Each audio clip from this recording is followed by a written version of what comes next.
everyone, we are group 2 and we are going to talk about English morphemes. For the first explanation, I will explain the definition. A morpheme is the smallest linguistic unit that carries meaning.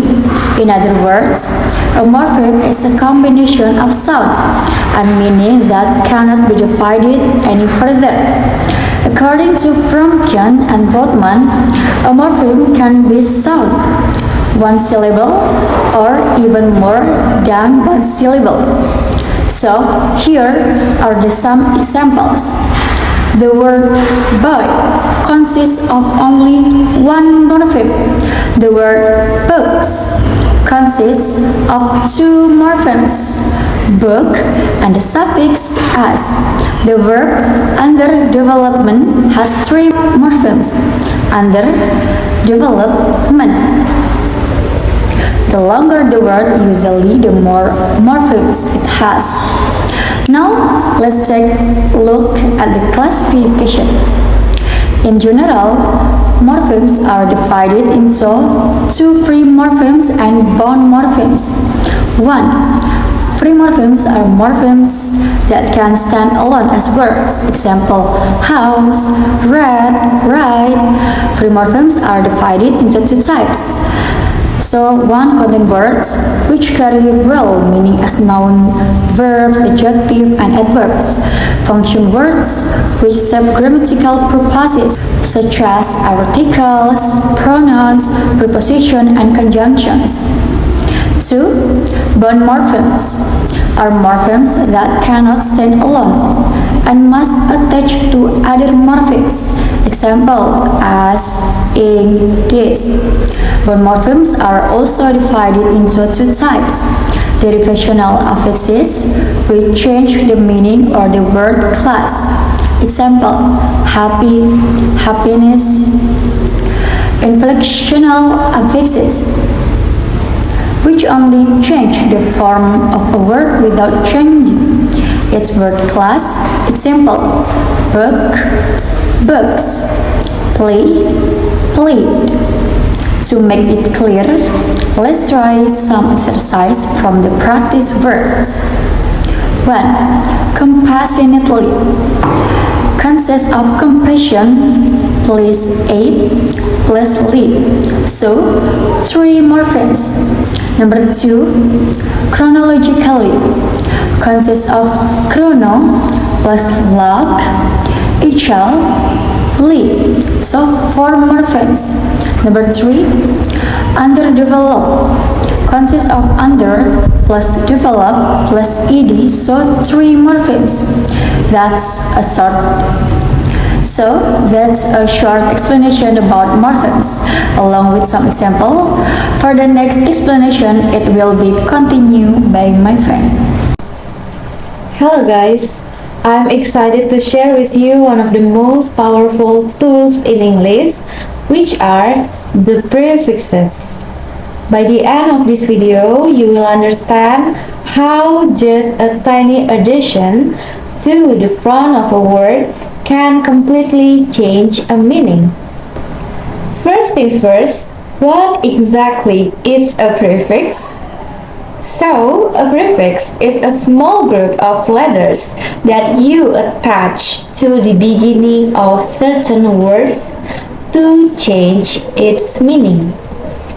For example, take the word happy.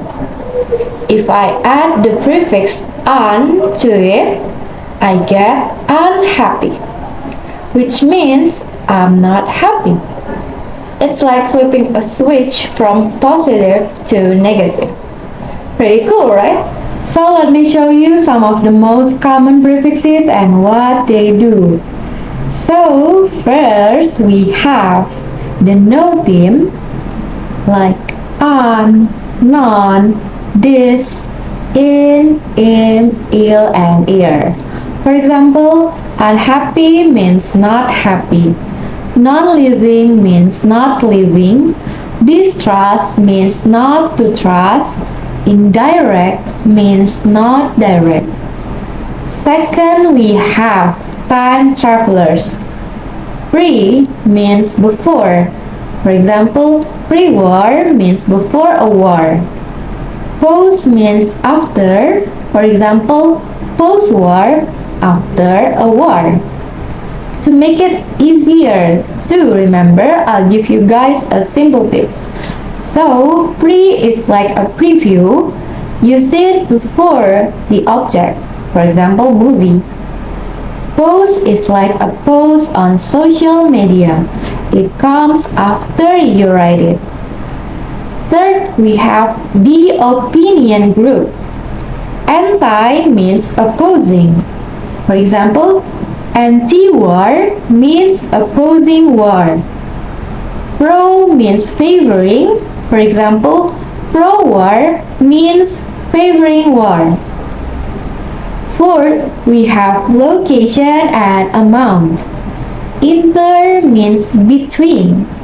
For example, interstate means between states.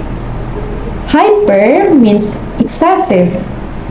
For example, hyperactive means excessively active. Semi means partly. For example, semi-public means partly public. Fifth, we have the problem solvers. Mal means bad. For example, malnutrition is a bad nutrition. Miss means incorrect. For example, misspell means to spell incorrectly. Pseudo means false. For example, pseudoscience is false science. Re means again. Rewrite means to write again. Actually, if we recall our activities throughout our lives, we can understand that prefixes are not just academic concepts, but are something that we use almost every day. For instance, when you unlock your phone, replay a song, or maybe disagree with someone, you are using prefixes. So, they are almost everywhere. Alright, that's it from my explanation. Thank you so much for watching. Hello everyone, I'm Nabila Dwi Permatasari, so I will explain about an infix. But let me ask you something. Have you ever heard someone say abso-freaking-lutely instead of absolutely? Or unbloody-believable instead of unbelievable? Well, those extra little words in the middle are called infixes. So, what is an infix? An infix is an affix that goes inside a word. If a prefix goes at the beginning and a suffix goes at the end, an infix is special because it is put in the middle. In English, infixes are rare. They are not used in formal grammar. But in everyday speech, people use them to show emotion or emphasis. Let me give you several examples of infixes. Okay, so the first one we have absolutely becomes abso-freaking-lutely. The second one, unbelievable, becomes unbloody believable. The third one, fantastic, becomes fan-freaking-tastic. The next one, guarantee, becomes guarantee. And then the last one, impossible, becomes im-friggin' possible. Notice that the meaning stays the same, but the word sounds stronger and more expressive. So we can conclude that an infix goes inside a word. And also, English infixes are not formal, but used for emphasis. And also, the common ones are freaking, bloody, damn, and also friggin'.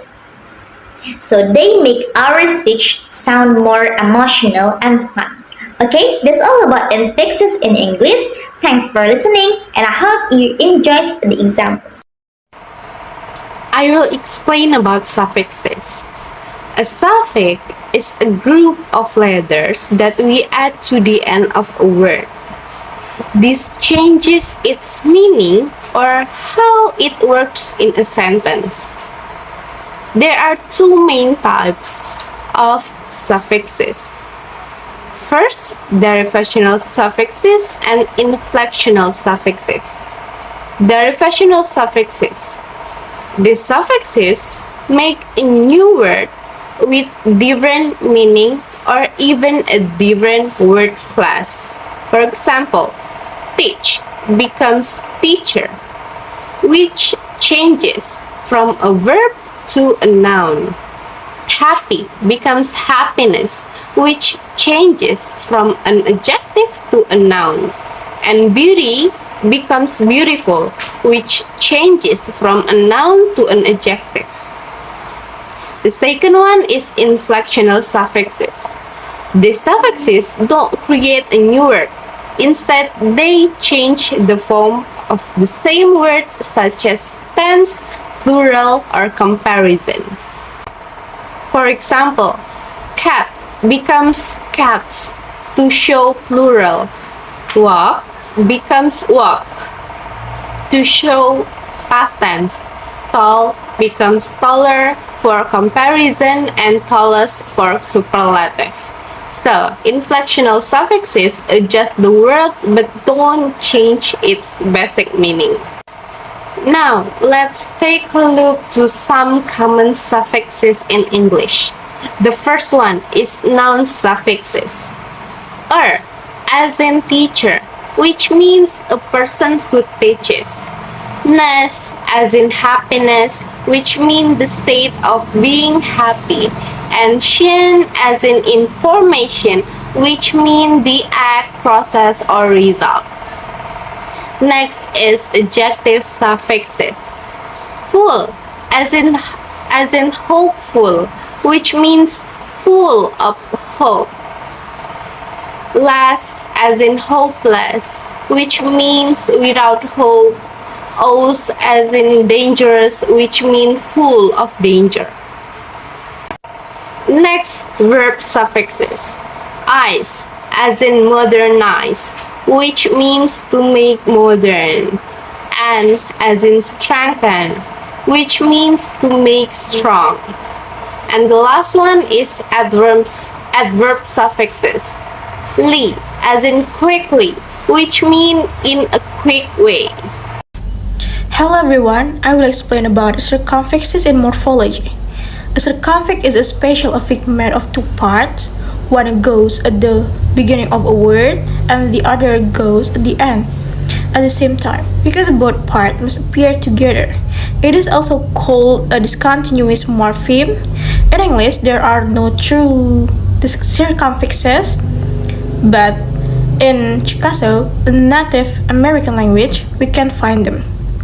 Chickasaw uses the circumfix ik or o to make a negative. To form it, the final vowel of the word is drop, and then ik goes in the front and o goes at the end. For example, first, chokma. It means he is good. With the circumfix, it becomes ichokmo, means he isn't good. Second, lakna. Lakna means is it yellow? With the circumfix, it becomes iklakno. It means it isn't yellow. Third, tiwi. Tiwi means he opens it. With the circumfix, it becomes iktiwo. It means he doesn't open it. So a circumfix is like wrapping a word with meaning from both sides at once. Thank you. That's all from me.